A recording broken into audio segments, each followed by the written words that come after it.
The world of material is the world that many people are trapped in. They spend their lives and days and money gathering materials, buying things, buying cars, buying houses, buying clothes, buying perfumes, buying cosmetics, buying shoes, buying bags, buying trousers, buying ties, buying glasses, and they hang them on their heads. If they put those glasses on their faces, it would have been different. But people have just an obsession of buying. Some people spend all their lives working, and after they work, in their heads, money equals buy. Them and money have quarreled. They never stay together in the same room for a week or 2 weeks or a month without fighting. Because when money arrives, money says, I want to go. Their hands have not been taught that you can stay in the same house with 15, 20,000 and you are still okay before you buy. As a result, if right now God had blessed me to give each one of you 10,000, I can guarantee you that by the end of this afternoon, half of the population will be missing here. Why? Because in your head, money has been registered as buy what you don't have. So there are people out there who know that you are there, and they just wait to collect what God has given you in terms of money. Immediately the day you get paid, there's a madness that overtakes you. You can't sit still. You can't think straight. Your mind is everywhere. Because in your head, again I say it, you have been taught that money does not belong to you. Money must go to people who have things. And in your world, you spend all your life trying to gather more materials. Can I correct something right there? The danger is, I'm giving you what I call, you can quote me now because I think I'm becoming an authority. There is something that I have come to twine called theoeconomics. Theoeconomics would say people have socialized themselves in such a way that labels that have been designed in the world and they have been deemed as expensive labels, people then migrate towards those labels to buy them, to own them, and put them on. Ask me why. Because when they put those labels on, they think that they are as valuable as those labels.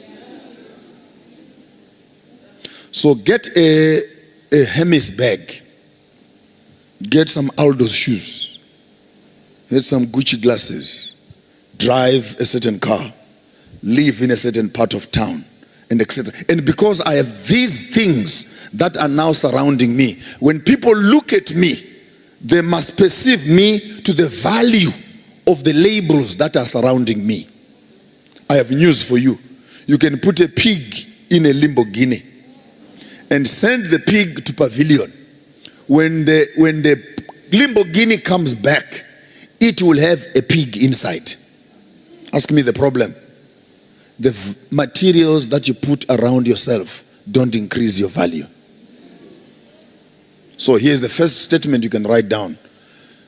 Don't be, let me say it nicely before I break your legs.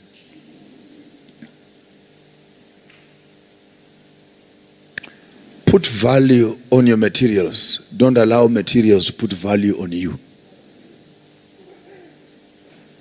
One more time. Put value on your, don't allow.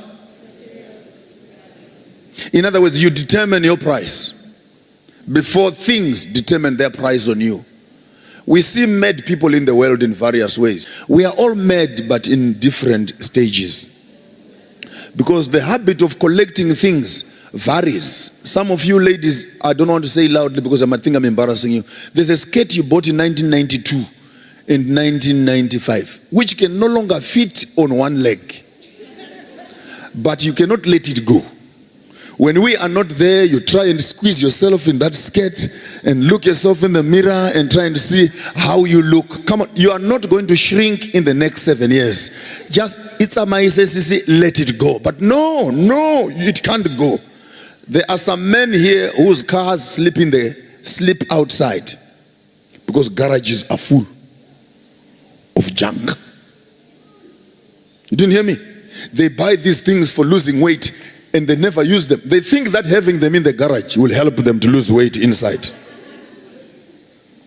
Then you know that the madness of collecting material has now overtaken us. I say the world of, come on, come with me, the world of. If you are not careful, you are going to get trapped in the world of materials and not live your life stuck on materials. That's why the Bible then says, food for the stomach, stomach for the food. God will destroy both. The food and then what remains? Can we have such a cheap life as to gather materials and that's it? And by the way, I have good news for you. The day you die, you can't even take a handkerchief to go and blow your nose on the other side of the grave. Question, then why are you alive? You can't even take a hairpiece, a cheap one, to go and use behind the grave. You didn't hear me? You can't take a pair of slippers, cheap ones, to go and use on the other side. Then I want to ask you on your face, then why are we spending our lives gathering things that we cannot use eternally? My car, my house, my this, my this, my this, my this, my this. You die all like Job. Naked I came, naked I go. God has given, God has taken away. Blessed be the name of the Lord. In your nakedness, you go back to the grave with nothing. With nothing. With nothing. You put a dog here, put Mandela here, put Zuma, Bill Gates here, and Obama here. No one can say to the other, move, move. They are just as dead. Maggots will have them for lunch. Then what is life? That we get in debt, we get in stress, we get in competition, we get broke, we're trying to buy things. Things. World of voice, come on. Come with me, the world of. How do you speak to yourself? I'm introducing you to the mastery program. You need to master materials. Hello? You need to buy an expensive jacket like I do sometimes. Expensive. And then cut off the label. I know the value. It's none of your business. So when you're hanging out your jacket, you don't need to show us that it is a Dunhill or it is a YSL or it is a what. No. Sometimes just remove it. Cut, cut, cut, and throw it away. I don't need to advertise anybody. It's my life. We need young people today who can live above the world of material. Hello, somebody there? Push yourself up. Some of you have seen me dressing in ways that you might think are totally weird. I make some of those clothes myself. For myself. To detox myself in a world that is obsessed with materials. That I can still live with less. So don't tell me to put on a tie. I'm not protesting over a stolen goat. Don't tell me to dress up like this or look like this. Then I'll be like that. Then I'll be like that. Find your voice as a person. How do you speak to yourself? Positive self-talk and negative self-talk. You can refer back to that book there. The things that you say will put you under pressure. It has been proved that many people commit suicide years after they've decided not to commit suicide. Ask me why they commit suicide. Because they said it. Because when you speak it, let me give you your own psychology. Your mind has been created as a control center of the whole body.